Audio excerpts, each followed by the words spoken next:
Hey everybody, Chris with Night of Living Card Games here. Back again and looking forward to playing my first game of Earthborne Rangers. So Earthborne Rangers is the new LCG game by Earthborne Games, headed by Andrew Navarro, formerly of FFG, Andrew Fisher, and a variety of others. And in this is set in a kind of a science fiction kind of 60s Star Trek optimistic future where humanity realized that the planet was dying and we had to fix it. So we developed a bunch of technology to fix the planet, went and locked ourselves up in some dome cities, and then let that machinery go fix the Earth for a few thousand years. Then we came out, and now we are exploring the world around us. We started to kind of colonize the planet again, and there's all sorts of different animals, different plant life, and these old technologies all out there. So you're playing the role of a ranger, which is the kind of the group that helps the people of Earth in this area that we're in is called the Valley. And so it's helping people. Maybe it's doing missions for delivering something or finding a lost person or helping somebody who's injured. Or maybe it's we're going and exploring and we find an old piece of technology and we're going to explore it or things like that. So it's a very open world, almost RPG style story based game. There isn't a big bad villain like Arkham or Marvel Champions. The world is not ending. The world was going to end and we fixed it. So now this is exploring and investigating and going out and seeing what the world has.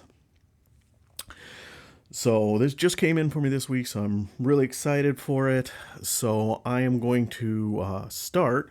Now they've got recommended decks for you to use as Rangers. If you played it before, you have familiarity with it, you can just jump in, build your deck, and go. Or they have an interesting little thing in here called a Prologue, which is what I'm going to go through. And it basically just kind of walks you through the character creation process, the little bit of the story behind things, and helps guide your way. Again, kind of like a role playing game. You can put as much effort as you want into creating your character. You get to pick different aspects, different personalities, different roles, and you can develop as much character and backstory as you want. So let's go through here. So the initial campaign that comes with it is called The Lure of the Valley. So we got the prologue here. So I'm just going to be doing the solo on this run. So let's see here. So there is going to be a lot of reading and story in this, so bear with me. Imagine a low fire burning in the pre-dawn light. Imagine you're wrapped in a warm cloak, breathing cool mountain air. You smell the smoke from the fire and the rich scent of pine. Last night, you swore your oaths to the ancestors, to the elders, and to the spirit of the valley. The sun begins to rise on your first day as a ranger, a caretaker of the land, and a friend to its people. You watch as Elder Thrush retrieves her condenser kettle from a low branch, checks the water level, and then places it onto the fire. As the water rises to boil, Calypsa, the ranger who has mentored you for the past 9 months, sets about crushing dried marrow leaf for tea in plain carbon-forged cups. Once it's ready, she hands you a cup. Steam pours off of it. It smells of the forest. Calypsa raises her cup. To your true self. She drinks and you follow suit. The tea invigorates you, warmth spreading throughout your body. It feels amazing. Your eyes are drawn to the flame. As you watch, your eyes unfocus. You hear the voices of your ancestors. You can feel them with you. You can feel their support and their love. You hear them speak, and they remind you of your best qualities. The person you truly are. Who are you? So the first step of this is we get aspect cards. So there are 4 different, effectively, attributes in this game. Awareness, spirit, fitness, and focus. So each character gets a card. Since there are 4 of them, the stats are one gets 4, 1 gets 3, 2 get 2, and one gets 1. So it's just a matter of which ones you want to go to. So awareness helps you with understanding what's around you, avoid people, avoid enemies and whatnot, or not even enemies, other animals or obstacles on your path. Spirit helps you connect with like animals or other people. Focus is just how much you pay attention to the world around you. And fitness helps you travel along in the world. So especially for solo, they say you probably don't want to take a fitness of 1, because that's going to be the main way you progress. This is through fitness tests to traverse the land to move on. There are ways around it. There are other ways to do it, but it's really suggested that you don't take a 1 in it. Since I'm going solo, and since that is one of the main focuses of the game, I've decided I'm going to take a 3 in fitness. So really, it's a matter of deciding what's my dump stat. And in thinking about some things, so my options are put the 1 in spirit, put the 1 in focus, or put the 1 in awareness. So I kind of decided that spirit is very good because I'm going to be running into animals. I'm going to be running into people. And spirit is how you connect with them, how you make that connection so that you can hear their stories or get missions from them or clear missions. So I don't want to do the 1 there. So it really boils down to, do I put the 1 in awareness or the 1 in focus? And one of the things that I have heard, especially in solo, one of the suggestions is that you want to be able to scout. So there's going to be a path deck that is going to be there that is going to have, that we're going to turn over cards every turn. And there'll be, obstacles. There'll be people. There'll be animals. There'll be other things that you run into. And a lot of the missions, a lot of the exploration that goes on here comes out of this path deck. And as a solo player, you're not drawing from it as much as if you were doing 2, 3, or 4, because every round you're drawing cards. But again, solo, you're only drawing 1. So it seems like a really good idea to be able to scout the path deck, which look through, the top X number of cards and put them back in the order that I want. And that is going to be based on awareness. So I have decided that I am going to keep the 2 in awareness, and I'm going to let the focus be my dump stat at this point. All right, so we have gotten what we need to from this. So, and this is what you, again, if you want to do the more role-playing aspect of it, you can decide, okay, so a 3 fitness, I'm, super strong, super tough. If I went with a 1 fitness, maybe I'm really out of shape, or I'm really weak, or something like that. You can craft, why is my character a 1 focus? He's really distracted. He's got a lot of things on his mind, whatever it may be. But we have picked it. All right, so it goes through in the instructions explaining to you kind of like what the different one is. If you're doing with multiple players, basically you pick which one is going to be the lead, and then they get to pick first, and then the next player gets to pick, and then the next player gets to pick. So in theory, 2 players wouldn't have the same spread of stats. All right, so once that is done, the next thing that we need to do is we need to look at we need to get the personality cards into play, and we get to pick some. So personality cards are, as I say here, there are 4 approaches: the conflict, connection, exploration, and reason. So kind of like Arkham, cards have icons on them to help you pass tests, or they might do other things. So we've got a bunch of cards here that are kind of set for each one of these, one of these attributes. So like the green, you can see, is going to be tied to awareness. Actually, let me pick a different color so that it shows up on the green screen. So red here would be fitness. So it talks about, the title of the card. You can see the icons on the left.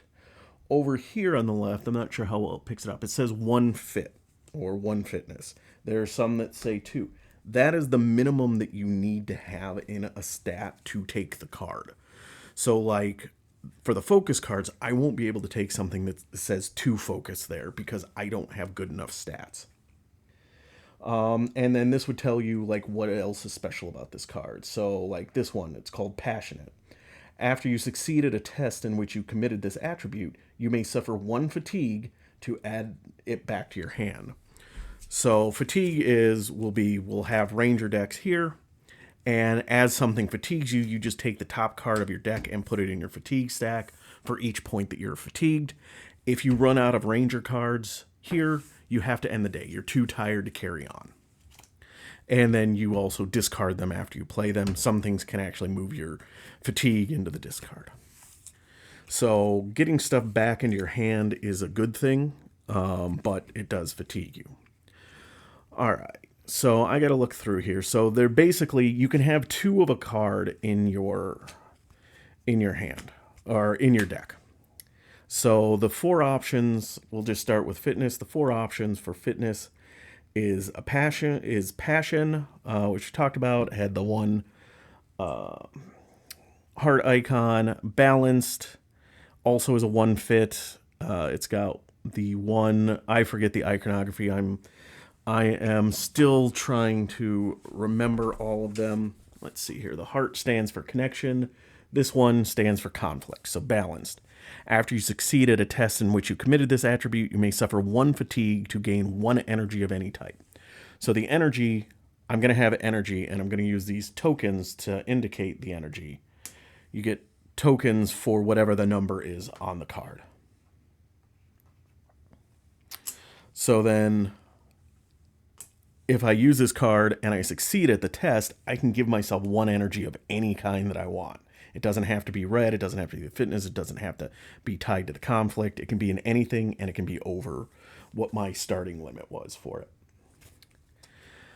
So we got determined, which is, again, requires a 1 fitness, and it has the exploration icon up here, and it says the number of exploration icons on this attribute is equal to the number of fit in your energy pool. So like I've got a 3, any test you have to commit at least 1 energy of it to, but then if I committed this card, it would actually give me 2 icons because I still have 2 energy there. And lastly is bold. It has 2 of the exploration icons and nothing special on it. It's just 2 icons. And this one requires a 2 fit. So I think I am going to be bold. I am going to be a bold character. So I will take 2 of these. And so basically, you do that for each of the 4 aspects. Is you pick 1 card, and then if you're playing with multiple characters, you would pass them along. And so in theory, nobody else can take bold. If you've got more than 1 core set, or they have a card doubler thing, you will have multiple copies, and there isn't anything stopping anybody from taking bold other than if you don't have more of the cards. All right, so looking at fitness, I think I am going to take this one, which is called Versatile. So it gives me 1 connection heart, and then it says, before you commit this attribute, you may suffer 1 fatigue. If you do, this attribute gains 1 of every other icon. So then effectively I can use it for whatever test that I want. And since I only have a 1 focus, I'm kind of limited in what I can take in these. So this one seemed good. It seemed like a good idea to have a lot of different icons available. All right, so taking a look at my spirit, which is the yellow. I've got persuasive, which has a conflict icon. Thoughtful, which has a reason icon, that's a triangle. Engaging, which has a spirit icon. And compassionate, which has 2 spirit icons. The two icon ones are pretty much all the same. They don't have anything extra with them. It's just you get an extra icon. Persuasive says, after you succeeded a test, you can suffer 1 fatigue to add it to your hand. That's very similar. Thoughtful says you may commit this attribute to Any Rangers test, well, that doesn't help me very much because I'm playing solo. And then finally, engaging, where it is the number of connect icons on this attribute is equal to the number of spirit energy in your pool. Since I've only got 2, that doesn't seem good. So I think I'm going to go with persuasive here. So it does have a conflict icon, and then I can add it back to my hand if I need it. All right, and last up is green, which is going to be for my awareness. So we've got insightful, vigilant, perceptive, and thorough. So insightful comes with one of the reason icons, and it says after you succeed at a test where you contributed this, suffer 1 fatigue, add it back to your hand.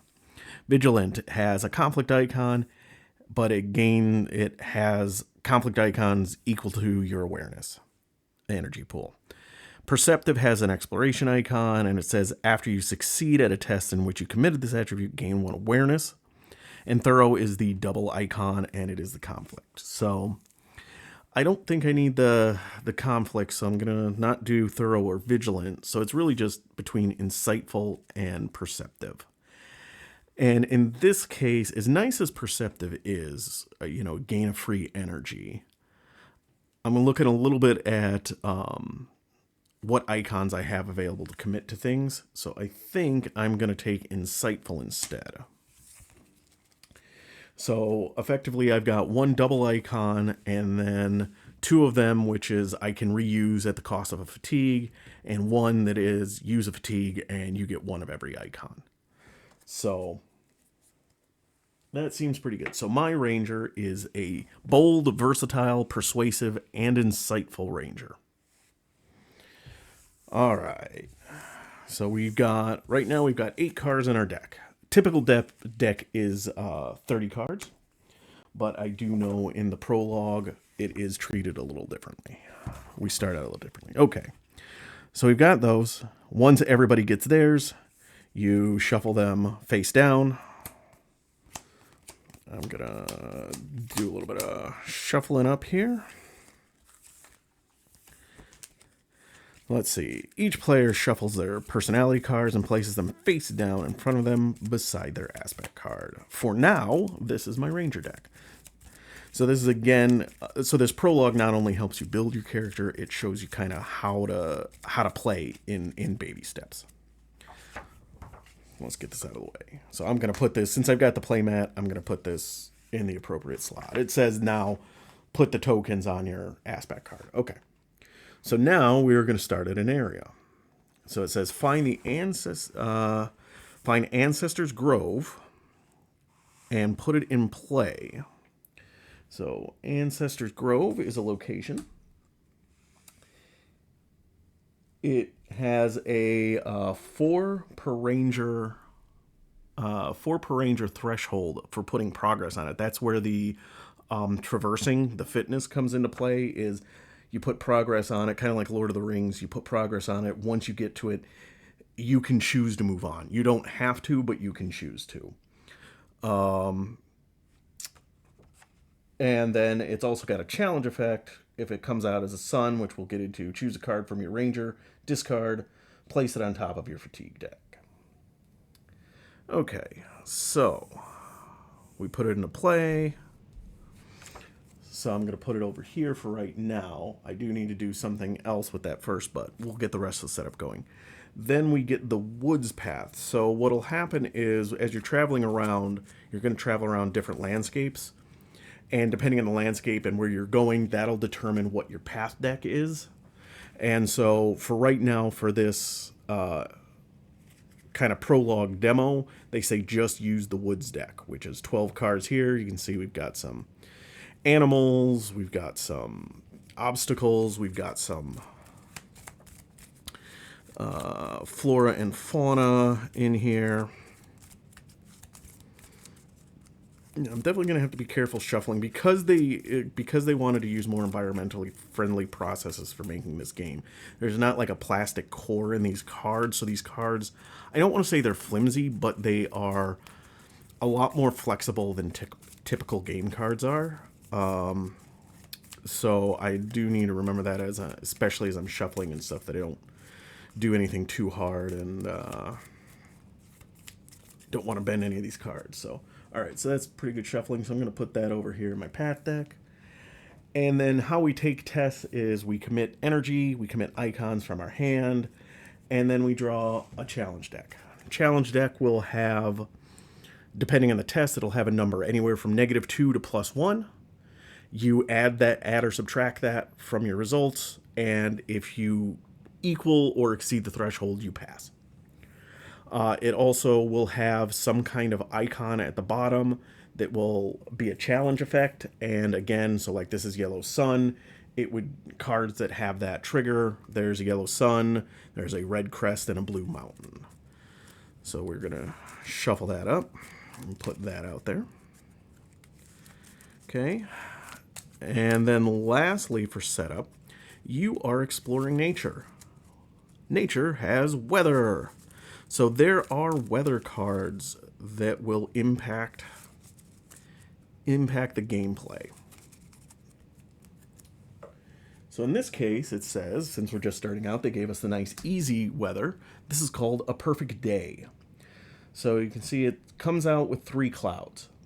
And then refresh, discard 1 cloud from this card, and then if there are no clouds remaining, flip this card. So refresh is when I'm done with my turn and all the other players are done with their turn, you refresh. It's the recovery phase, it's the upkeep phase. Set everything back up, draw a card, move on. You take a cloud off of here. Once there's no clouds on it, you flip it over, and we get to the midday sun with the attribute traits weather and hot. And this one says, during a refresh, add 1 cloud to this card, and then if there are 3 or more, flip this back. And down here it's got a test that says use focus and conflict, or no, that's not conflict, that is reason, focus and reason, against a threshold of 2 to locate shade and wait out the blaring sun, to add 1 cloud to this card and soothe 1 fatigue. When you soothe fatigue, you take the top card from the fatigue deck, add it to your hand. And you'll notice they both sides do have a challenge effect. So on a perfect day, if it is a blue mountain, it says if this test added progress, so like when we're trying to traverse here, adding progress, add 1 additional progress. That's nice. Midday sun has the yellow sun, and it says, if that triggers, it says suffer 1 fatigue. So you would take the top deck of your card, put it on the fatigue stack. All right, so we're going to put this here over by weather, and it comes in with 3 clouds on it. All right, so we've got that. We've got the common test card. So just as a reminder, the common test that you can do at any time, you can try to traverse terrain, which is a fitness and an explorer, against the difficulty, which is down here on the, you can see it down here. This is the difficulty against it, and that's your target, and then you add progress to it equal to the results.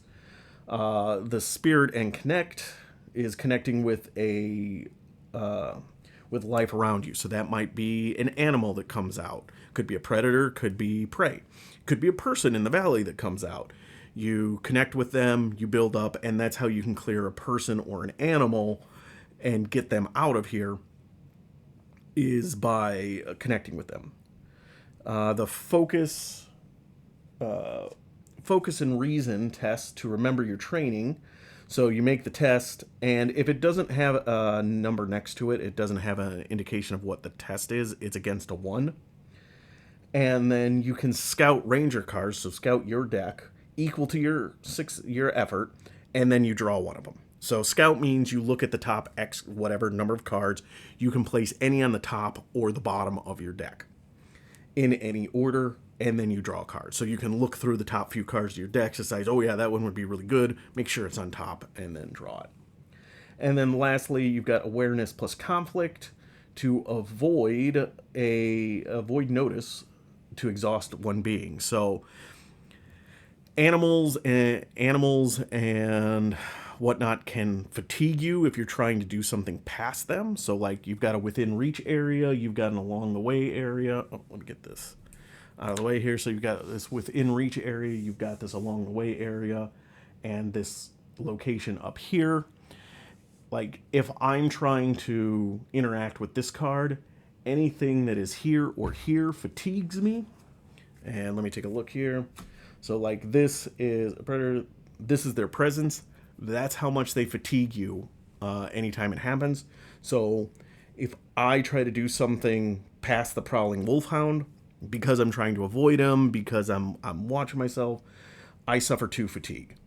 If I do this avoid test, then I exhaust the animal, the card, and then I don't suffer fatigue from it.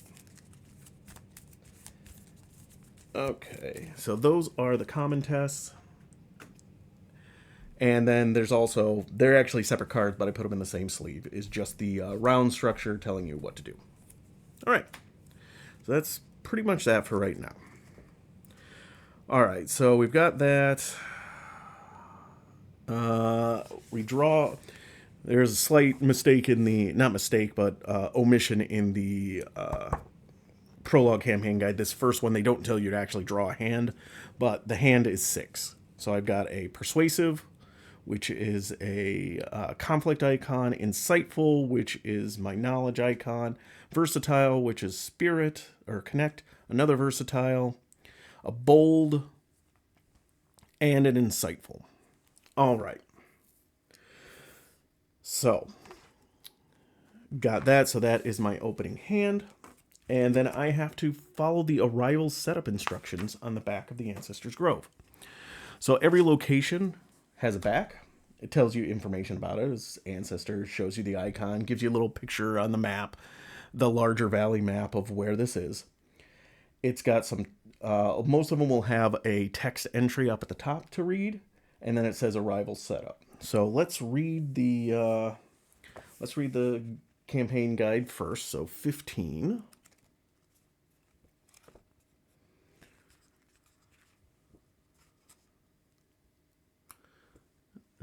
There we go. Ancestors' Grove. A reverent calm suffuses your being as you step into the Ancestors' Grove. Each of the trees, from the smallest sapling to the towering giants at the grove center, has been planted over the final resting place of a loved one.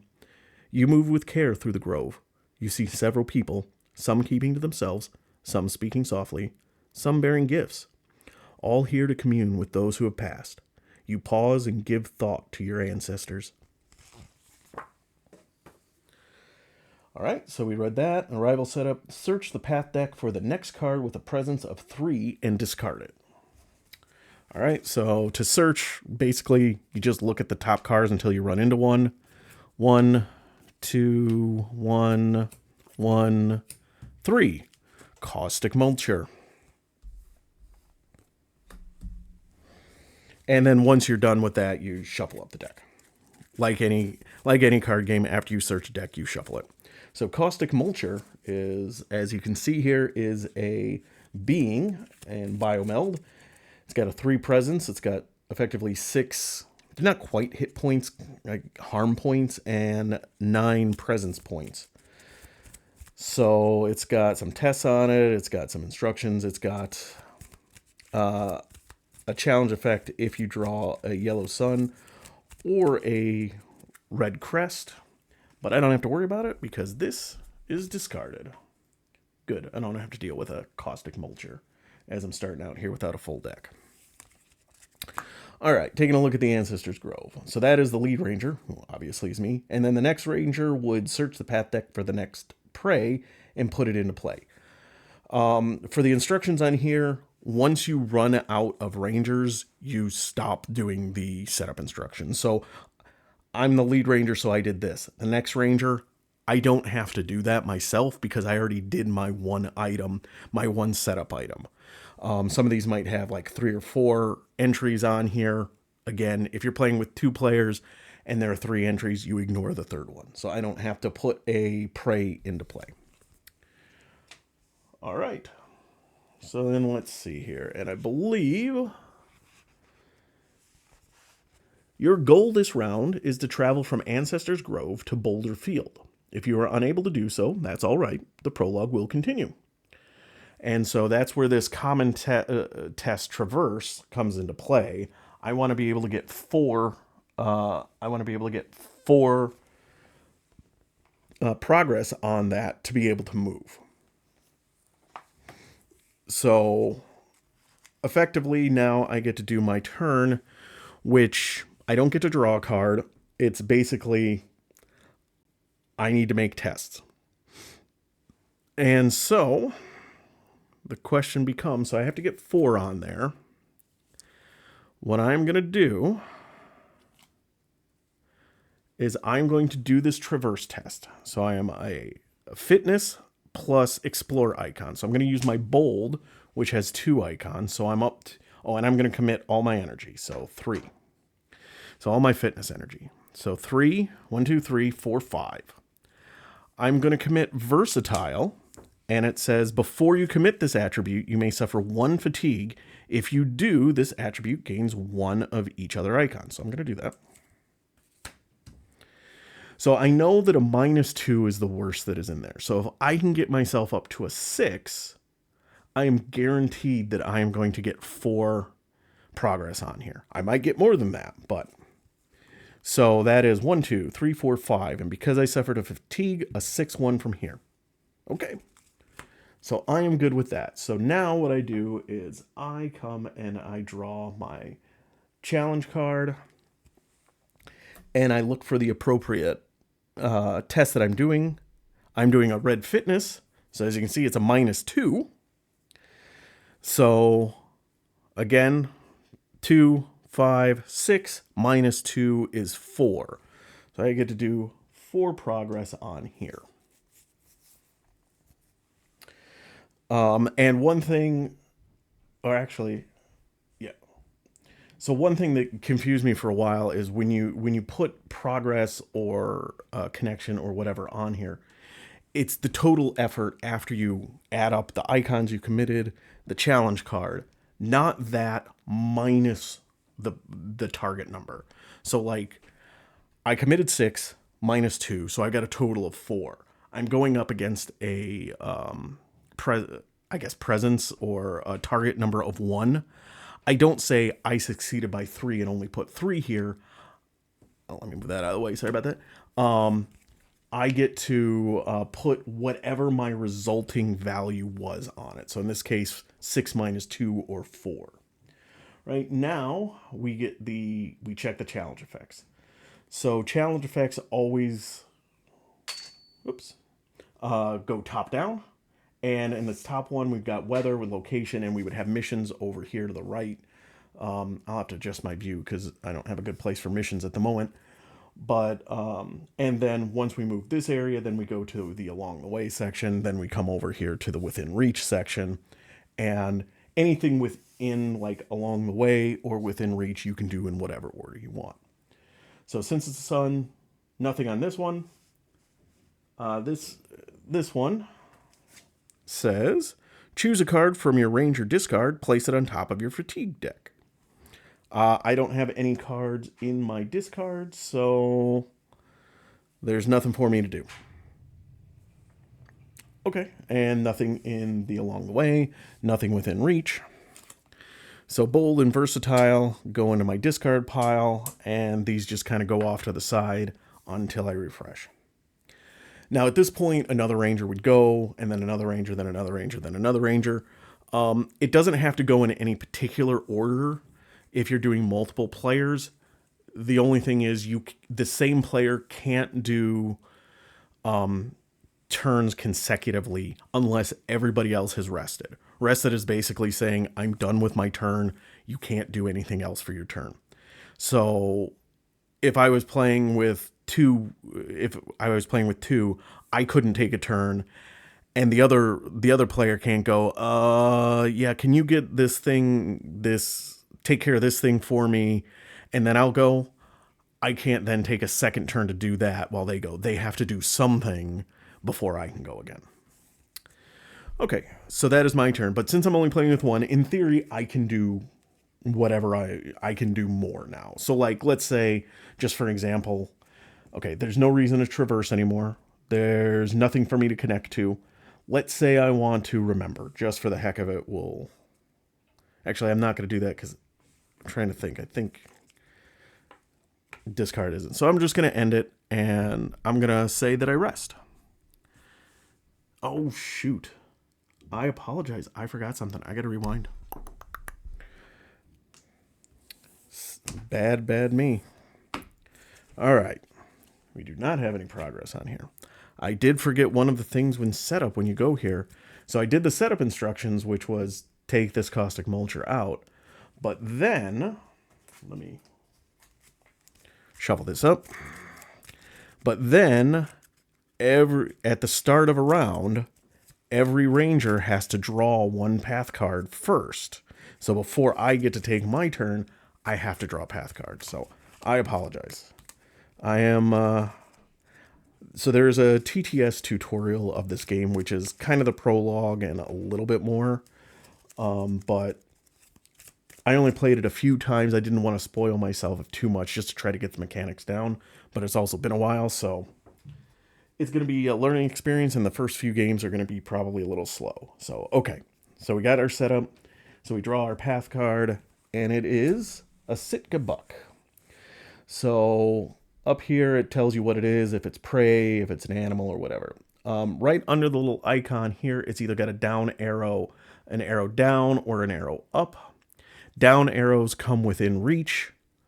Up arrows go along the way. So it's got a presence of 1, so if I try to do anything past it, it's going to fatigue me 1 card every time I try to do it. If I could do any harm to it, it would take 3 harm before it goes away. And it's got a presence of 5, so if I do that Spirit Connect test, I would have to get 5 successes on it to make it. So, and it's got 3 challenge effects we'll go through as they come up. All right, so...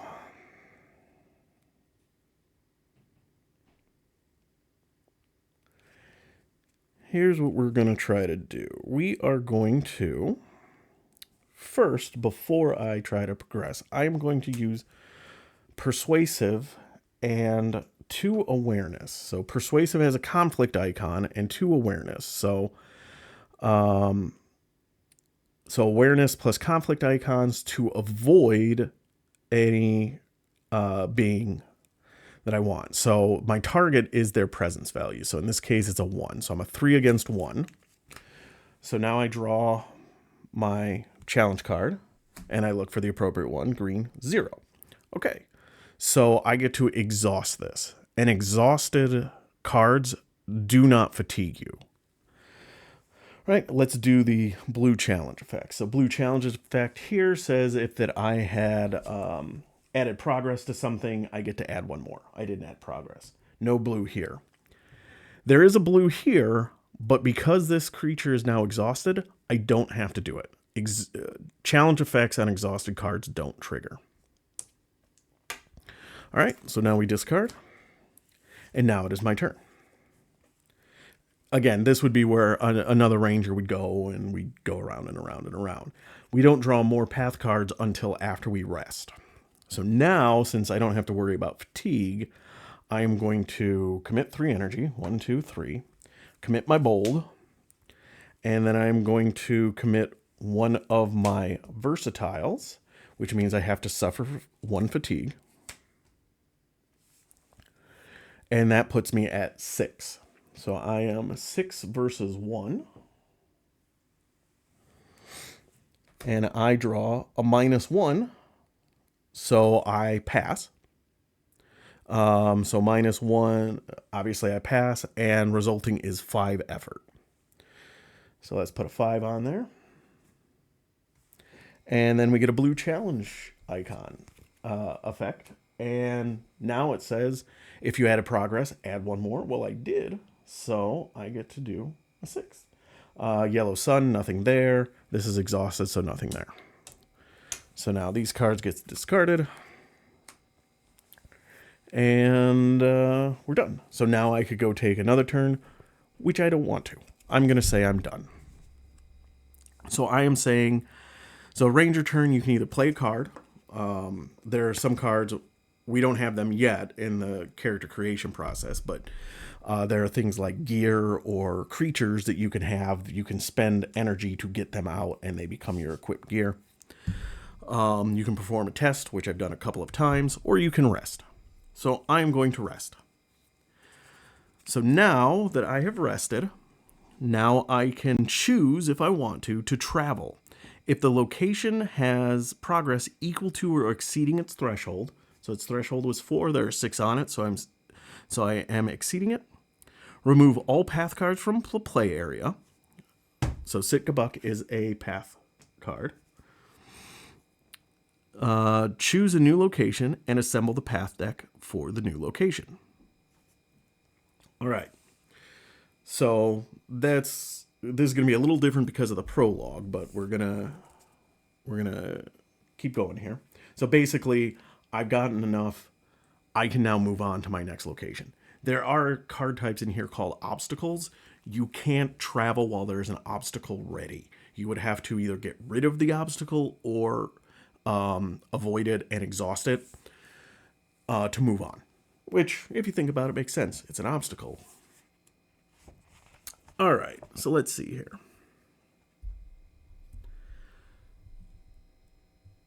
Let's see here. Again, as I mentioned, if you fatigue out, you end the day in this prologue. Since I only have 8 cards instead of the normal 30, you would just reshuffle.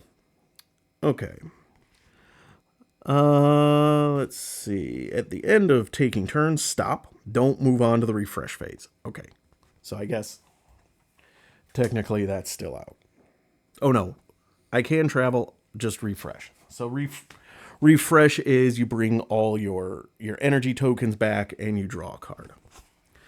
But it says don't do that. So don't do that. We're going to continue to build your Ranger deck before we move on to the next round. If you successfully travel to Boulderfield, reshuffle all the Woods cards into the path deck and follow the setup instructions for Boulderfield. Then, whether you're at Boulderfield or Ancestors Groves, proceed to the next round. Hey everybody, sorry for the hard break here, but I continued this playthrough on and I realized I messed up something pretty big. Not in what I've done so far, but the continuation, so I just figured I'd stop here and move on. So, when last we left, which for me was last night, for you was a few seconds ago, I had cleared through Ancestors Grove and I can move on to the next location, but it says stop, don't move on to the refresh phase. Okay, we're going to continue to build your Ranger deck. If you successfully travel to Boulderfield, which I really do, so it says reshuffle all the Woods cards, so let's shuffle that and follow the setup instruction for Boulderfield.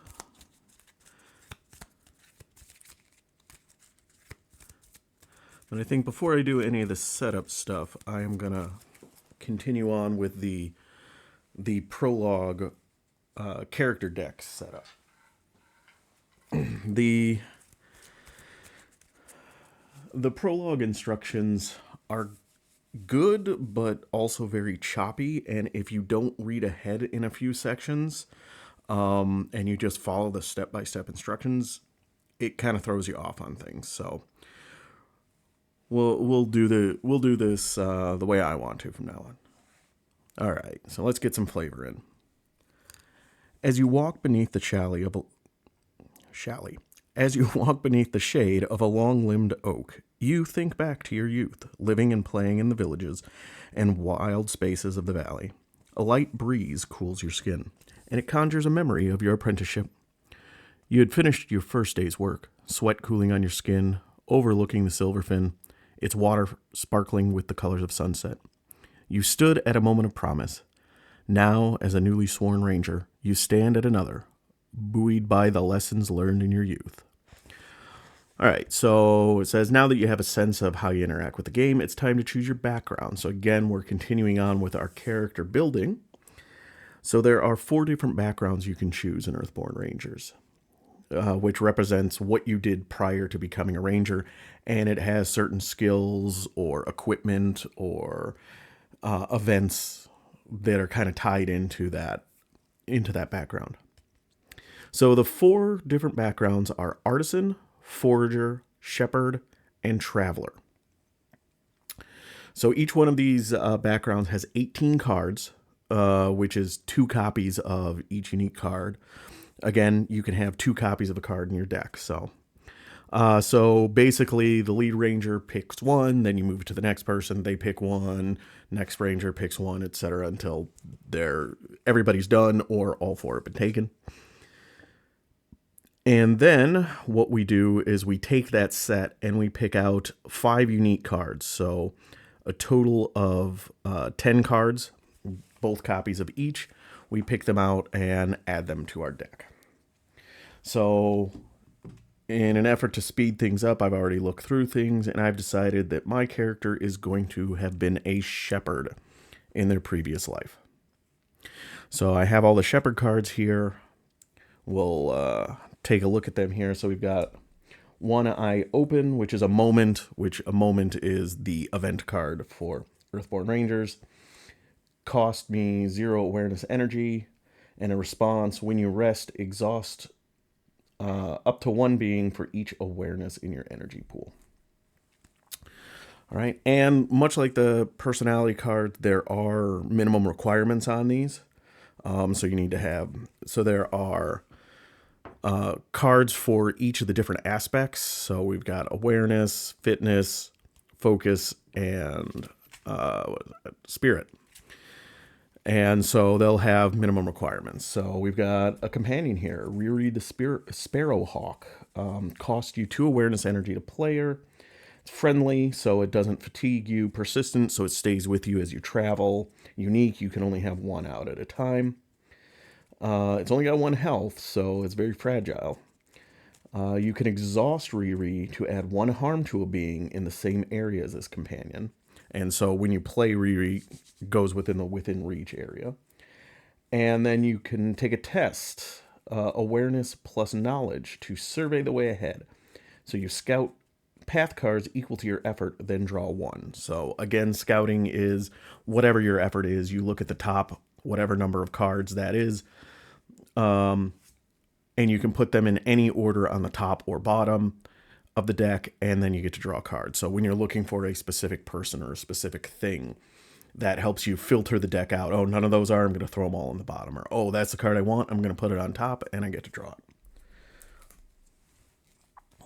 All right, so we've got a gentle nudge, which is 1 fitness moment, and it says each ranger may discard 1 progress from a being within reach to move them, to move that being. So if you've got a progress on a creature within reach, you can spend that progress to bump it up here to along the way. So it's not within reach, so that could help you with avoiding fatigue. We've got a 2 fitness cost moment called Homeward Bound, and it says move all progress from a being to a feature. So that's a good way to kind of nudge progress along. You know, I've got a creature here that I need to interact with, but I've got an obstacle over in the along the way area that I also need to deal with. I'm going to deal with them, and then I'm going to shove that progress up here to hopefully clear it out. All right, so here's our first gear item. So we've got a Paratrepsis Whistle. It costs 1 focus energy to play. And you'll notice over here on the right, I don't know how clear that is, there are 5 little pips. There's one of them that's just colored. You have 5 of these slots for equipment. So this is the equipped gear section. If you ever have put out equipment that's more than 5, you have to discard until you're at 5 or less. So to play this, it is just one of those gear slots. It comes in with 3 calls. And it says exhaust and use 1 call. When a ranger would suffer an injury from a predator, or harm would be added to a being by a predator, cancel that effect. So if a predator is attacking me or prey nearby, I can exhaust this, use one of the charges to cancel that. And this one only takes 1 focus, which is nice because I only have 1 focus as a character. So we've got this one, which is a 2-cost focus moment, a deeper understanding. Unfortunately, this one requires 2 focus, so I can't take it. Right, then we've got some spirit cards. We've got a healing touch, 1-cost spirit moment. And you can, when you play it, you can choose one. You can either discard 1 harm from a being to add 3 progress to it, or heal 1 injury from a ranger. So this is a nice little pairing with Riri, because Riri can, the Sparrowhawk can just add a harm, and then you can trigger this to add 3 progress to it. We've got a Calming Presence, which is a 1-cost spirit attachment. You attach to a predator, and then the attached card loses the predator trait. And then as a response, before a challenge effect on this card would be resolved, you may discard 2 progress from it to cancel that effect. So not only is it not a predator, there are certain challenge effects or cards or things that trigger off a predator keyword. That takes that away. But then also, if you've got progress on that being, you can basically spend that to cancel challenge effects. And then finally, we get another animal companion, Oru the sheepdog. So it is a 2-cost spirit being, has a presence of 2, harm value of 3. It is friendly, persistent, and is also unique. You can exhaust to move a being and add 2 progress to it. So I can just exhaust and move a creature either up here to along the way, or I can pull it down to in reach, and I get to add 2 progress to it. And then there's a test, fitness and connection, to pet your canine companion, to ready this being, and soothe 1 fatigue. So not only do they give us a puppy, we can pet it too. So again, I need to pick 5 of these as part of my deck building. So I'm definitely taking Riri, the Sparrowhawk, and Oru the sheepdog. I'm going to take Homeward Bound and Healing Touch. So Healing Touch allows me to slap some, get some free progress on creatures, and then Homeward Bound lets me actually just move that over to a feature, so it'll help me just traverse the valley and things. So I think for my last, Calming Presence is nice, but I don't think I'm going to take it. I can't take Deeper Understanding. One Eye Open, when you rest, exhaust up to 1 being for each awareness in your energy pool. I don't think I'm going to have a lot of awareness in my energy pool, so I don't think I'm going to take that. A Gentle Nudge, each ranger may discard 1 progress from the being within reach to move that being. Well, if I've got Oru, he can just move things for free, so I don't think I need that. So I think I'm going to take the Whistle to try to prevent injury or harm. All right, so these go back in the box. All right, so I am a shepherd. I have picked my cards. So it says take your hand, ranger deck, and discard, but not your fatigue stack, and shuffle them together with your chosen background cards. Place your deck face down again. So I have 1 card in my fatigue stack.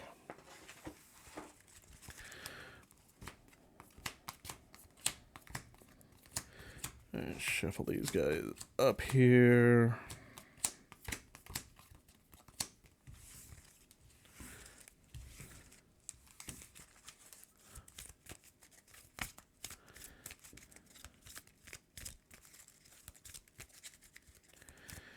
All right, I think once we do that, then we're gonna get through our traveling steps. All right, so that is shuffled up. You pause to drink some water from your canteen. Voluminous clouds drift lazily overhead. You see Calypsa emerge from the trees and walk down the trail towards you. Let's walk together for a while, she says. I need to share some last bits of wisdom with you. It may be some time before our paths cross again out here in the wild. It says, before you build the rest of your deck, we'll continue playing using only the personality and background cards. And now it says proceed to the refresh phase. Instead of drawing just 1 card, draw 6 cards, as you would at the beginning of the game, and then play the next round as described in page 12, which is basically the regular round, before proceeding to the next step. And then it also says to search the valley set for Calypsa, Ranger Mentor, and put her into play within reach of a ranger of your choice. Don't read her campaign entry during the prologue, however. Your goal for the round is to clear Calypsa by placing sufficient progress tokens on her. And so that is using this common test, the Spirit plus Connect. So Calypsa here is a Ranger Mentor. She has 2 presence, is friendly. If you clear her with progress or harm, you read entry 85. And she has 2 challenge effects. Blue Mountain is add 1 progress to a path card. As Calypsa leads, as Calypsa lends you a hand. And then a red crest, it says if there is an active predator, exhaust it. Then add 1 harm to this being equal to that predator's presence. All right, so I'm the only ranger in play, so she is within reach of me. So I need to get, she's got 4 health threshold or harm threshold, 3 connect. 3 per ranger connect threshold. So I need to get 3 connection on her. All right, so now let's draw our 6 cards. So we've got a Healing Touch, Bold, Insightful, Versatile, Riri, and another Versatile. All right, we're going to get my energy back up. And now for refresh, we've readied all cards. I've already shuffled this. So refresh, we lose 1 cloud off a perfect day. We're going to move on from Ancestors Grove and bring in the Boulderfield. So Boulderfield has a presence of 1, and it says here, reduce the presence of all being in play by 1. So now Calypsa is only a presence of 1, so that's going to make tests against her easier. All right, so we look at the setup instructions. It says it's Boulderfield, it's a location, it's a field, and it's a trail. The top, it says to read entry 14. That's the rule book, not the campaign guide.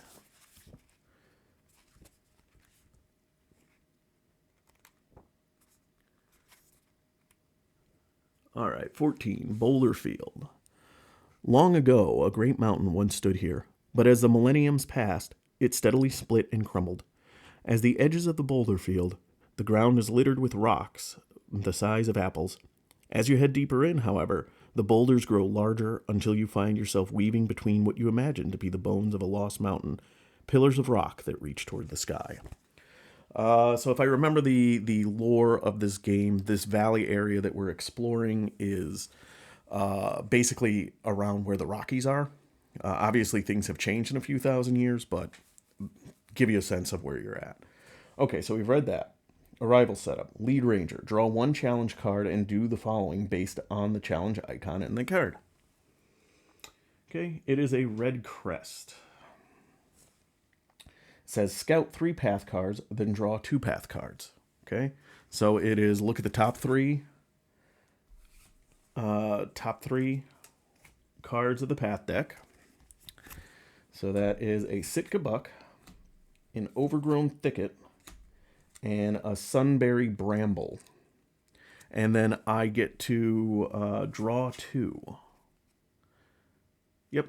So if I don't like any of these, I could put all 3 on the bottom, and then my I would still need to draw 2 though. It would just be that they would be blind pulls. So the nice thing about scouting is I know what's coming. So I think I'm going to take this Sitka Buck. While it does have challenge effects on it, it's got a presence of 1, but in the Boulderfield, it's reduced to a 0. So I can interact past this buck and not have to worry about it, other than the challenge effects. So that's 1.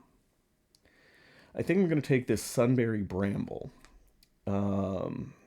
Just because it is a feature. It is not an obstacle. So the Overgrown Thicket is an obstacle. So I wouldn't be able to travel beyond this while this is up. So I think we're going to take the Bramble. And then we'll put the Thicket down at the bottom. All right. So that is that. And now we just do our normal draw Ranger card, and we get a Prowling Wolfhound. Uh, it comes into play in my area within reach. It's got a presence of 2. That's reduced to 1 in the Boulderfield. Harm threshold of 4. Connect threshold of 6. It says if there is another predator in play, this predator comes into play exhausted. And there is not, but there is some prey here.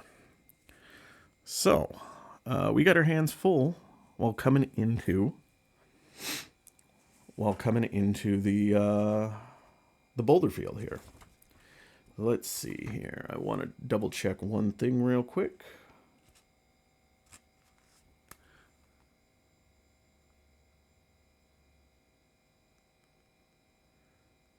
All right.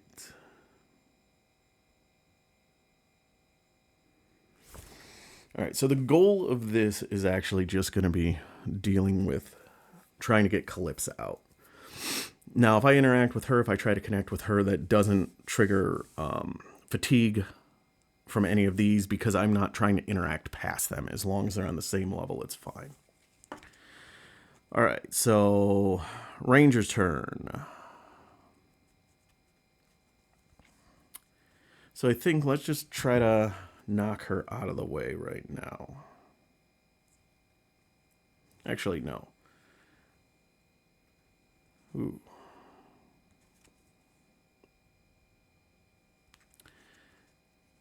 That's tempting. So I've got Riri out,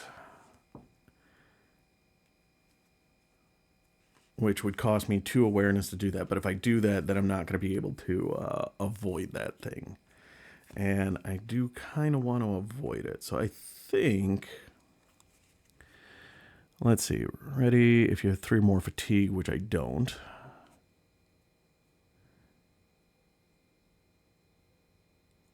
No. Active predator, add 2 harm to it, then. Okay.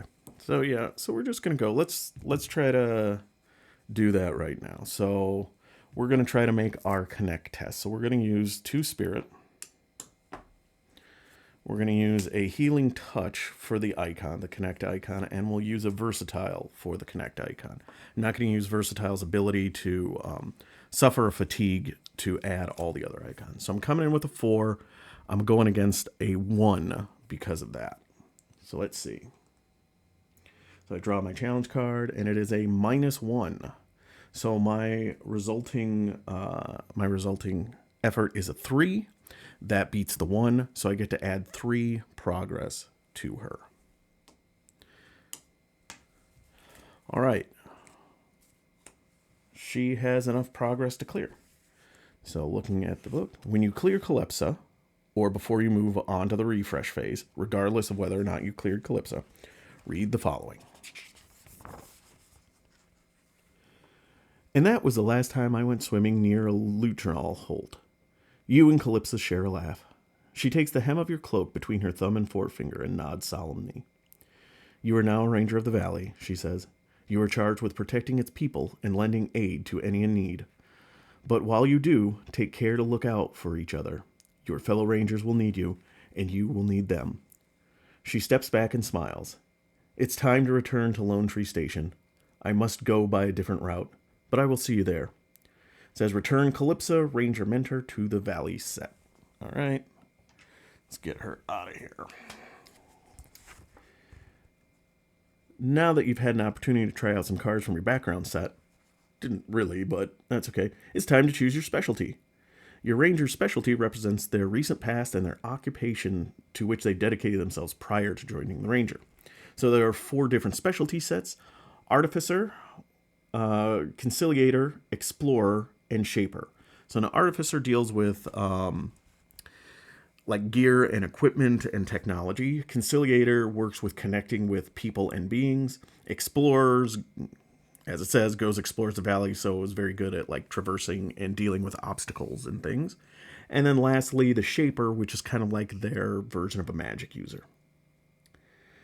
So each set contains 26 cards, 2 copies of 12 unique cards, plus 2 roll cards. Same as before, you put them in, lead ranger picks 1, next ranger picks 1, next ranger, etc., etc. Once they've got their specialty cards in front of them, choose a total of 5 unique cards, and then 1 roll card. And it reminds you to check your aspect values, because some in this one require you, I think there's some in this that even require you to have a 3 in a stat to pick that card. Let's see, and then once that's done, you take your hand, your ranger deck, and your discard, but not your fatigue stack, and shuffle them together with your chosen specialty cards. Place your deck face down again. Proceed to the refresh phase. Instead of drawing just 1 card, draw 6 cards. And your goal this round is to travel to Lone Tree Station this round. If you are able to travel at the end of the round, travel to Lone Tree Station to complete the prologue. All right. All right, so let's look at the roll cards first. So we've got a Peerless Pathfinder, and all the roll cards have an exhaust ability on them. So this one is exhaust this card to move your ranger token to a feature. That feature fatigues you. I don't have it out right now, but there are ranger tokens that represent where you're at. Generally, that doesn't matter too much, but there are some locations, some obstacles that require you to put your ranger token on it. And if you're playing multiplayer, if your token is on it and somebody else has to make a test, like if they have to try to get on it, let's say it's a pile of boulders that you have to climb up, you being there contributes 1 to their effort value, because thematically you're there maybe giving them a hand or pointing out, hey, there's better handholds here to help them up. And then we've got the Undaunted Seeker roll. It says exhaust. When you perform a test, dodge 1 card. So basically that means I get to ignore 1 card. I'm not exhausting it, but I get to ignore it for the purposes of determining fatigue when I'm interacting with things. So I think I'm going to take the Undaunted Seeker. I think that's going to have a longer term benefits to me.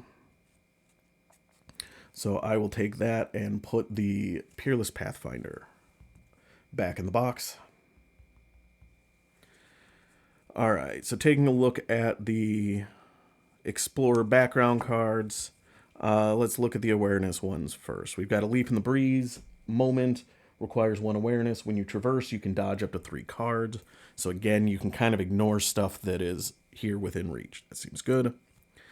HydroLens Goggles, it's cost 2, requires you to have at least 2 awareness, has 3 uses or 3 drops. And it has a test that says awareness plus knowledge and use 1 drop to clarify your sense of the environment around you. You scout the path card equal to your effort, then draw a card. So this is a scouting text, so that's really good. And then finally, we've got a 3-cost awareness moment called Share in the Valley Secrets, but that requires 3 awareness, and I don't have that, so I can't take that one. All right, let's take a look at the fitness cards. We've got a Boundary Sensor.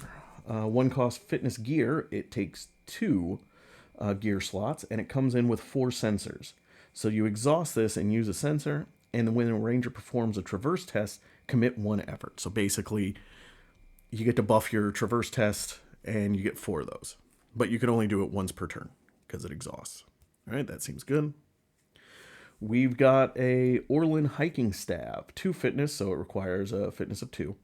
It takes 2 gear slots, comes in with 3 strikes. So you can exhaust this or strides. And so exhaust it and use a stride to just add a progress to a trail. So there are some of these cards that come out of the path deck or the locations that are trail traded. You exhaust it, spend a charge, and you just get a free progress on it. Or you can make a test with it. So fitness plus conflict to strike against a threshold of 2. So you strike out with your walking implement to add 1 harm to a being for every 2 effort. If you fail, suffer 1 injury. Okay? So that's a way you can do damage to predators or things like that. Okay. And then lastly, we get a 3 fitness moment, which since I do have 3 fitness, I could choose this if I wanted to. It is called Afforded by Nature. It says discard any number of progress from a trail to add an equal number of harm to a being. So as you can see from the picture, it's kind of some kind of large cat was attacking you and you kind of pushed it down the mountain that you were on. So basically you're trading traverse progress to deal harm to get rid of predators. So definitely can be very powerful situationally. All right. Now taking a look at the focus ones. There is only one focus card that only requires one focus energy, and that is the Photosonic headset. It is one focus, takes one gear slot, and it says exhaust. When a ranger scouts, increase the number of cards scouted by 1. That seems good, because I do want to scout, so probably end up taking that. We've got a field journal, costs 1, takes 2 gear slots, but it requires 2 focus, so I can't take it. But it does have a response. When you rest, add entries equal to the number of focus in your energy pool. It comes in with 0. So as you rest, you are basically charging it. You're resting, so you're writing in your field journal what you saw and experienced during the day to give you benefits and help later on down the road. And then you can use one entry that says when a ranger interacts with a feature, commit 1 effort. Okay. And then lastly, we've got the 3-cost focus item. This is not a moment or event. This is a feature. This is a trail. Hidden trail. It has a presence of 0. It says response. When you travel, if this trail is attached to the location, travel to a location up to 2 paths away. Use the terrain of the second path when building the path deck. It's got a presence of 3 per ranger. And when you clear it with progress, attach this trail to the location that you're at. So,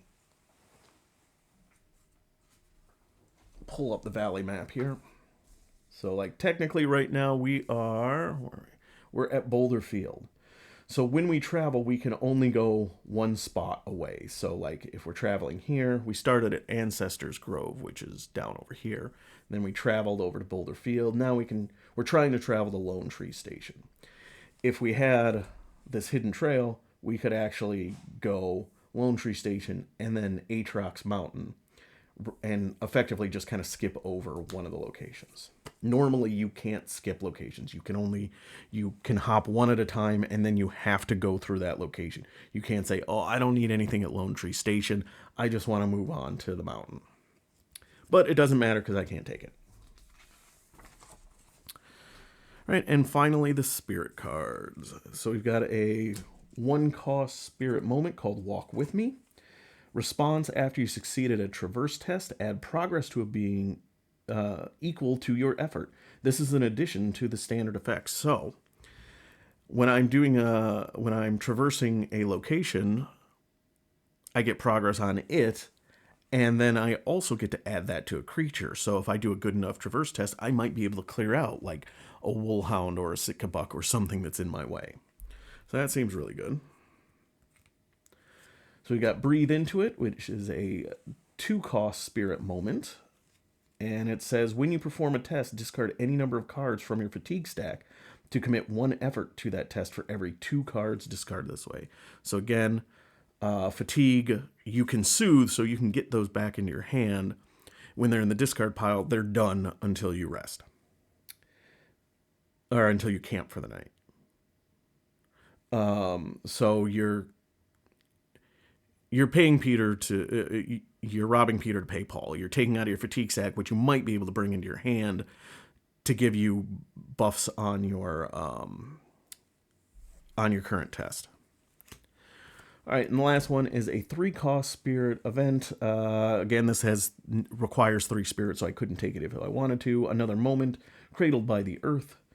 Choose a trail, soothe fatigue equal to the number of progress on that trail. This fatigue may be divided as you choose between rangers. So for a cost of 3, if I've got a lot of progress on there, I can heal a whole bunch of fatigue and draw those cards into my hand. All right, so looking at those cards again, kind of like the background, I already kind of went through these. For my specialty, I am going to take a Leap in the Breeze, so I get to dodge up to 3 cards when I traverse. I'm going to take the Hydra Lens Goggles to help me scout. Boundary Sensors to help me move along. I'm going to take the photoscopic headset to, again, help me with scouting, and then finally walk with me, so when I do the traverse test, I can also deal with beings around. All right, so those are my 10 cards and my role as an Undaunted Seeker. So now I've got to take all those cards that I just added.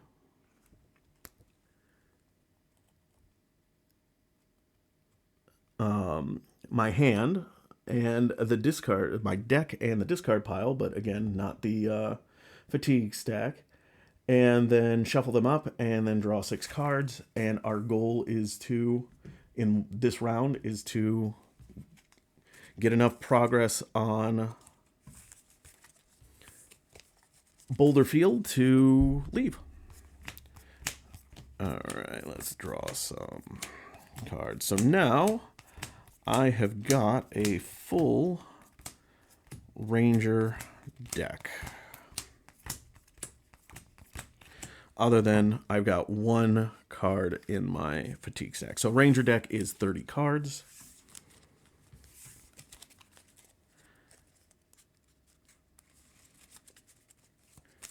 I am now a full Ranger. So we're in refresh, so I put my energy back on. I would ready my roll card. I would ready any of these if they were exhausted.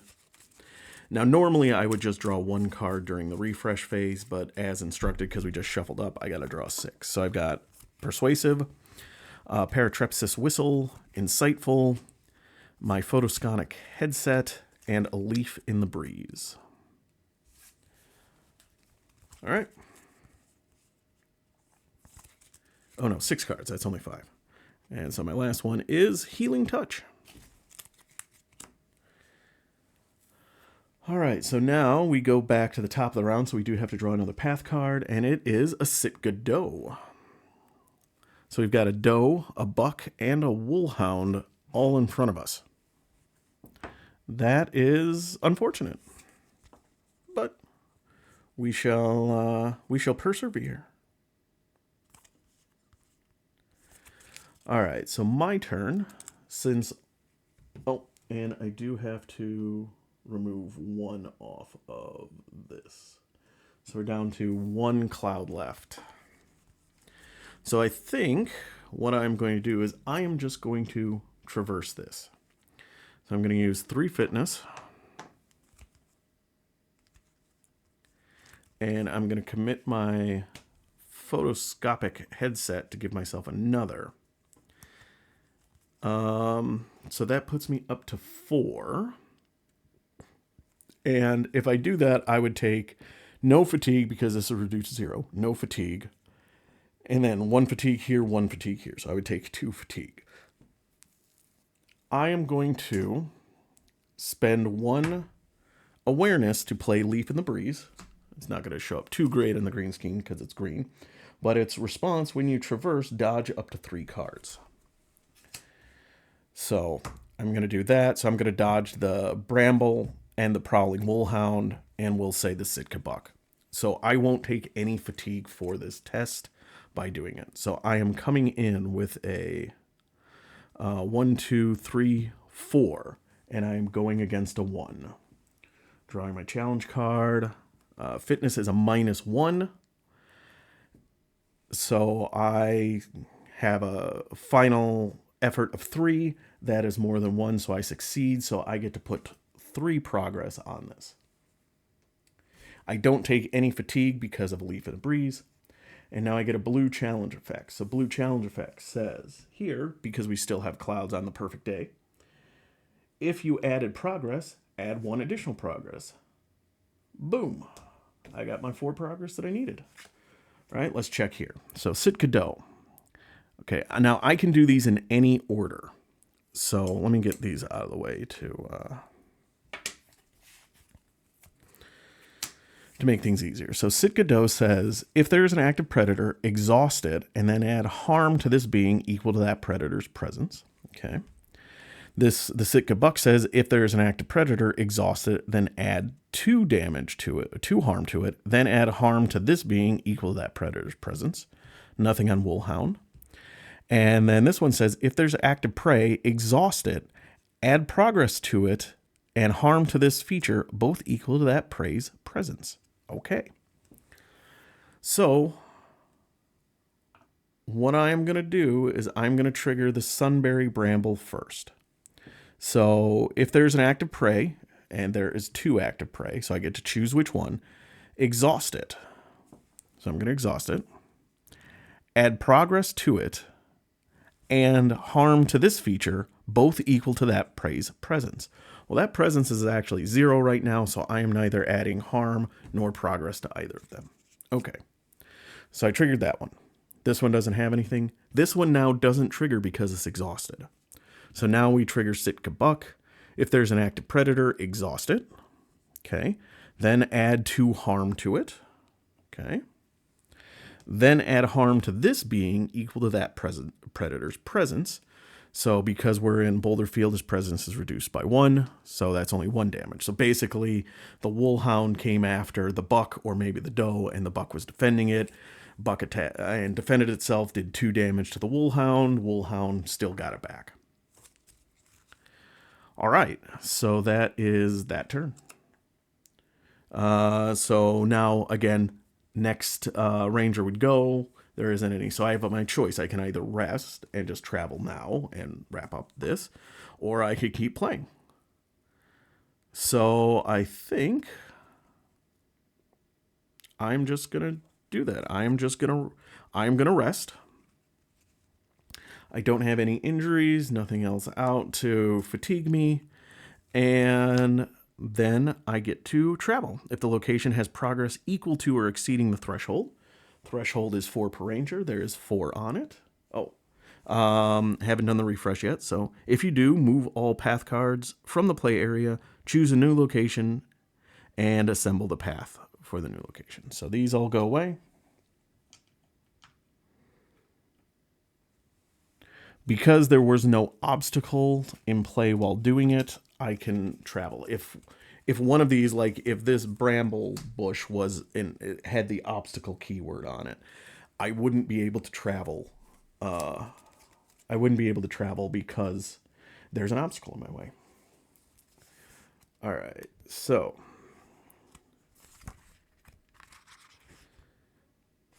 I read that. So I travel to Lone Tree Station.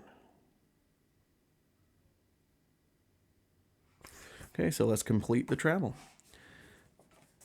Okay, so the path deck still is using this for the prologue. This will change up. This clears out. And then we get Lone Tree Station. So Lone Tree Station is a location with a 1 presence. It's got a 3 per ranger threshold to traverse it. And it has a test, Awareness plus Connect, to search beneath the comforting shade of your Giga Redwood home to scout path cards equal to your effort. Then draw 1 path card. All right, we've done that. So Lone Tree Station, let's look at the setup. So setup, read entry 2.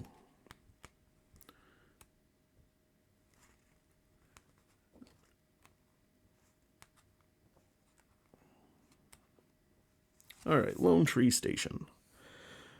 Visible for miles around, Lone Tree is a single enormous giga redwood rising out of the thick grass of a high prairie. From far away, the tree is all you can see. But as you come closer, you can see the rest of the station. The large box garden plots hanging from the branches. The airship Swift moored to its dock in the tree's crown. The doors and windows carved into the trunk and peeking out from among the roots. Lone Tree Station has been the base of operations for the Rangers ever since the people came to the valley. And ever since you became a ranger, it's been your home. So this is a gigantic, unbelievably high tree that we have made our home in. So, right? And then arrival setup, search the path deck for the next predator and discard it. Then the lead ranger, draw 1 path card. So what we would do here is look for the next predator. Okay, it's Prowling Wolfhound. Put it aside. And then we draw a path card, which is a Sit Godot, comes within reach. And we have completed our travel then. So then taking a look at the prologue. When you travel to Lone Tree Station, which I have, read the following. You emerge from a line of trees and find yourself walking through a vast rolling field. In the distance, you see the towering form of Lone Tree Station rising against the clear blue sky, and on the breeze you smell the hint of something sweet. Is someone baking? The prologue is nearly complete. Take some time to tidy up the play area, gather your deck, discard pile, fatigue stack, and hand in your ranger's deck and set them aside. Right. Alright, so we've got all those. Let's see, gather the path decks and return them to their set. Okay. It's time to conclude deck building by choosing your ranger's outside interest. That's right, there are 2 more cards to add to this. Usually you choose from outside interests from the entire starting card pool, but for the prologue, we'll narrow it down a bit. So I'm going to choose from the entire prologue, or the entire card set. So what you do is you look through the cards from your background and specialty that you did not choose. That's the easy way to do it. Otherwise, you can take it from all the cards and choose which card you want to add. Some of them are expert cards, so have the expert trait. So like Uru the sheepdog says expert, so you can't take them as an outside interest. But what I have decided to do is I am taking Eagle Eye. So Eagle Eye is from the Traveler set. It is a 1-cost awareness moment with the conflict icon. It says scout 3 path cards, then draw 1 path card. So again, I'm pretty good at traversing with fitness of 3, and I've got some icons to help with it. But what I wanted to do was kind of focus a little bit on the scouting aspect of it, just to help me get through the path deck to find what I'm looking for in my missions. So, all right, so that is the prologue.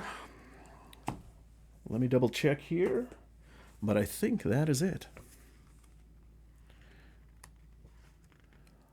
All right. Oh, not quite.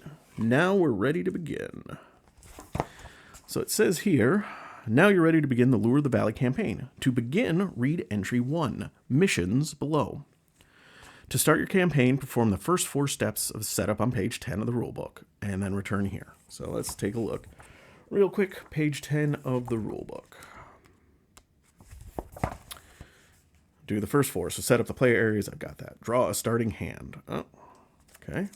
Elect the lead ranger. That's easy. That's me. Shuffle the challenge deck. Okay. So these are all going to go away.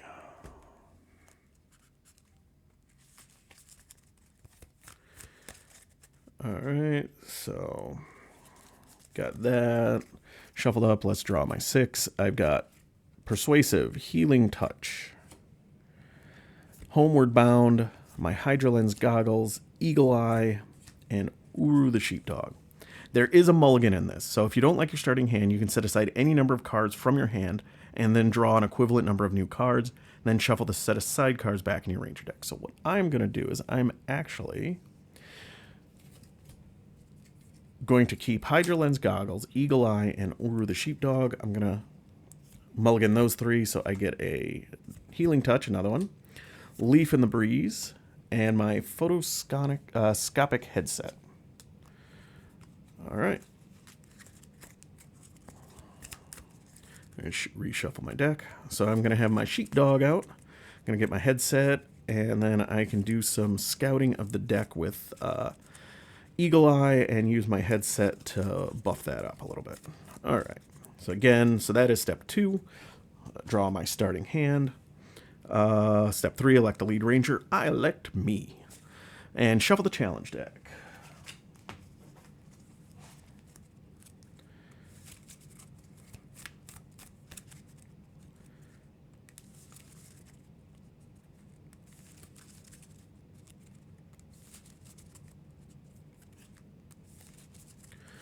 All right. Challenge deck has been shuffled. Okay, now it's said to return back here. Cresting the gentle grassy hill, you see the unmistakable silhouette of Lone Tree Station rise out of the highland plains before you. Lone Tree Station is aptly named. The single massive giga redwood towers above the hill and swaying grass that surround it. You can just make out eaves and balconies among the gnarled barks, doors tucked into the winding roots, and hanging gardens suspended from branches. As you draw closer, a woman in a freshly pressed cloak steps out from the main entrance and waves. Calypsa, your mentor, for the past 9 months, strides towards you, with a man who looks just about your age at her heels. "Hello," she calls out. "You made it. Just look at you." She clasps your hands, her smile warm and her grip firm. I'm glad to finally have you here," she says. Then she turns. "This is Cal Ivor. I trained Cal last year, right before I started training you." Cal gives you a nod and greeting. "A pleasure," he says. "Put Lone Tree Station location into play in the surroundings." All right. Calypsa heads back to the station with you and Cal in tow. She speaks back over her shoulder. "Please make yourselves at home. Explore the hanging gardens. Find Spirit Speaker Nal and Cordo and strike up a conversation. Get to know the place. After you've spent some time here at the station, you should head over to White Sky," she says. "In fact, High Pimpot has some juniper biscuits baking right now. His food is legendary around these parts. Once those biscuits are ready, and you've had a chance to poke around, take a parcel over to White Sky and offer them to the people you meet. It's been at least a year since our neighbors have enjoyed the company of rangers bearing treats." She turns to Cal. "What do you think, Cal? Good way to get started?" Cal grins at you in a way that you can't quite describe as a sneer. "Handing out baked goods? I think that's perfectly suited for their abilities," he says. The Rangers choose. A. Tell Cal what he can do with his condescending attitude. Or B. Ignore him. Let's see, what am I? I am insightful, bold, versatile, and persuasive. That doesn't give me a lot. So bold says I should stand up to him, but insightful probably means that I know that he's just trying to get a rise out of me, especially in front of our mentor to make me look worse. And since I am persuasive, I'm going to go with ignoring him. So I choose B, ignore him. Calypsa shakes her head and laughs.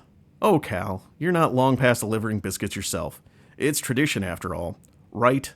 Impressed Calypsa on the campaign tracker." I need to print out one of those so I can start writing this stuff down. All right, continue reading. Gain the biscuit delivery mission. So I got to come to the missions.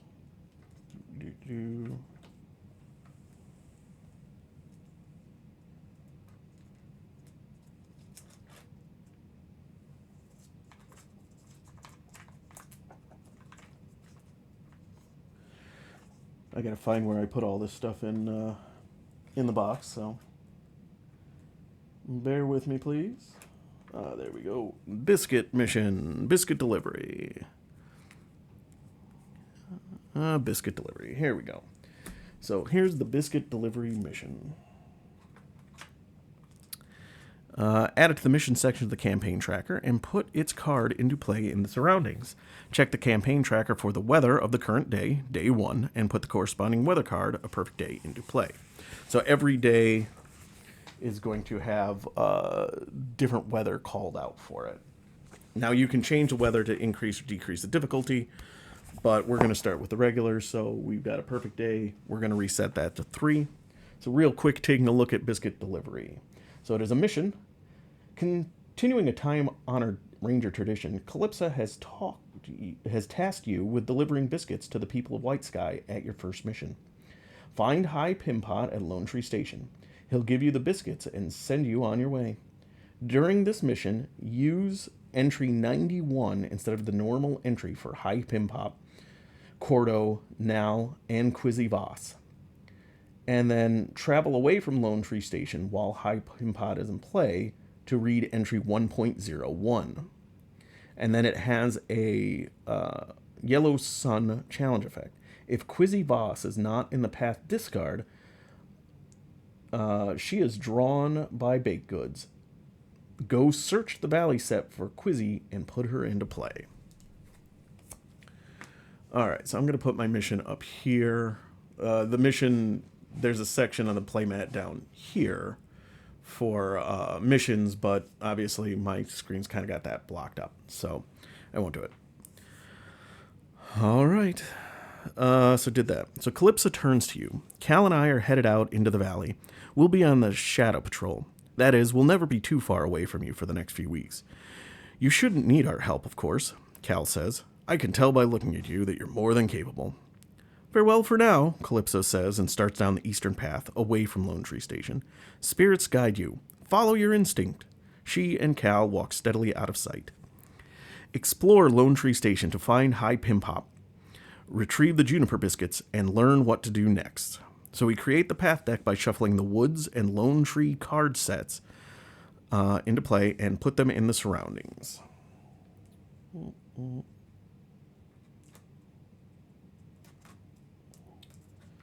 Let's see here. So I think, so we have the Woods out from before. And then there's a pivotal locations part. So there are 1, 2, 3, 4, 5 cards for Lone Tree Station right there. So we've got the Woods deck and Lone Tree Station. Woods has 12 cards. Let me make sure I've got them all here. 1, 2, 3, 4, 5, 6, 7, 8, 9, 10, 11, 12. And then the 5 from Lone Tree Station, which includes things like High Pimpot, Spirit Speaker Now, and all that. So there's a lot to explore in this giant tree. Okay, then complete all initial setups by performing the setup steps on the back of Lone Tree location card and placing 3 cloud tokens on a perfect day weather card. That concludes setup. You're ready to play. Go explore Lone Tree Station and find High Pimpot. All right.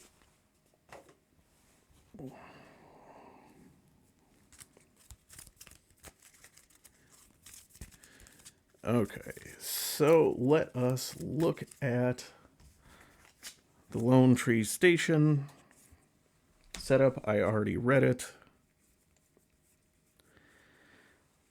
So it is search the path deck for the next predator and search the path deck and for the next predator and discard it. Okay, so we've got that in. So let's just do it over here. That's a prey. That is a feature. That is a being. He is not a predator, though. Okay, Sunberry Bramble. Oh, here we go. Prowling Wolfhound is the next predator in. So we discard that. And then because we search this deck, we shuffle this up.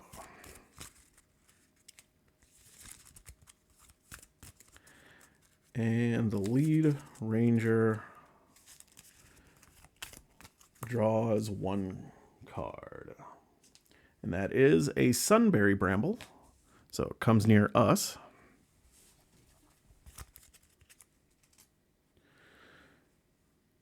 And that is it. So we have done the setup.